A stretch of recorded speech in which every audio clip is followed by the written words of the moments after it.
বাজারে তো অনেক ধরনের সেমাই পাওয়া যায়, কিন্তু আমার কাছে হাতে বানানো সেমাই পিঠাটাই হচ্ছে বেস্ট। আসসালামু আলাইকুম, সবাই কেমন আছেন? আলহামদুলিল্লাহ আমি অনেক ভালো আছি। আশা করি আপনারাও সবাই অনেক ভালো আছেন। সেমাই পিঠাটা কম বেশি সবাই পছন্দ করে, কিন্তু আমার ফ্যামিলিতে আমার বড় আপু সবচেয়ে বেশি পছন্দ করে। তাই আর দেরি না করে বানিয়ে ফেললাম আপুর পছন্দের সেমাই পিঠা। কে কিভাবে সেমাই পিঠা রান্না করে আমি তা জানি না, তবে আমি কিভাবে সেমাই পিঠা রান্না করি তা আজকে আপনাদেরকে সাথে শেয়ার করব। এখানে আমি খেজুরের গুড় নিয়েছি।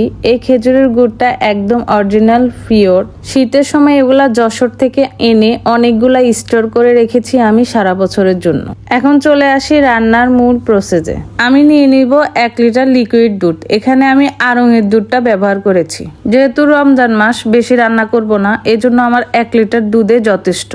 দুধটাকে আমি ভালো করে জাল করে একটু ঘন করে নিব। দিয়ে দিব 2-3 টুকরা দারচিনি। দুধটা ভালো করে জাল দেওয়া হয়ে গিয়েছে। এখন আমি নিয়ে নিব গুঁড়া দুধ। আমি এখানে প্রায় 1 কাপ পরিমাণ গুঁড়া দুধ নিয়েছি। দুধটা আমার নেওয়া হয়ে গিয়েছে। এখন আমি ভালো করে একটু গরম পানি দিয়ে মিশিয়ে নিব। সেমাই কিংবা পায়েসে আমি সবসময় একটু দুধটা একটু বেশি দেওয়ার চেষ্টা করি। আর যেহেতু এখন রমজান মাস, তাই একটু খাবো যেহেতু একটু ভালো করেই খাই। নিচে দারোয়ান মামাদেরকেও দিব।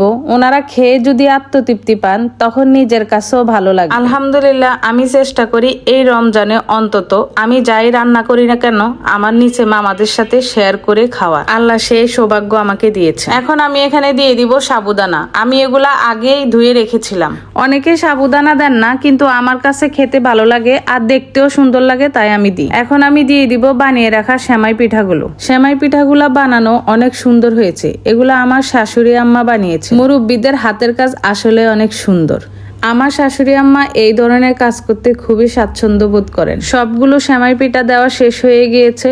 এখন আমি এগুলা ভালো করে রান্না করব। প্রায় সিদ্ধ হয়ে গিয়েছে। এখন আমি দিয়ে দিব চিনি। এখানে আমি বড় চামচের 2 চামচ দিয়েছি চিনি। চিনিটা স্বাদ অনুযায়ী যতটুকু পরিমাণ লাগবে। এখন আমি 6 থেকে 7 মিনিটের মতো এগুলাকে রান্না করব, ভালো করে সিদ্ধ হওয়া পর্যন্ত আর বলক আসা পর্যন্ত। এই সেমাই পিঠাটা খেতে খুব পছন্দ করেন আমার বড় আপু। আপুকে যখনই কোনো পিঠা খাওয়ানোর কথা বলি, যদি বলি যে আপু কোন পিঠাটা খাবেন, আপু বলে যে আমি সেমাই পিঠাটাই খাবো। আপুকে আজকে সেমাই পিঠাটা খাওয়াতে পেরে আমার কাছে খুব ভালোই লাগছে। এখন আমি দিয়ে দিব নারিকেল বাটা।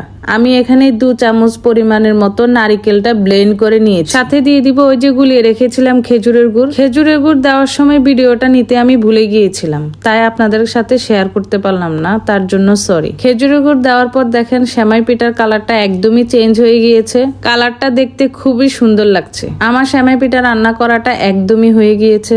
আমার সেমাই পিঠা রান্না করাটা কার কাছে কেমন লেগেছে তা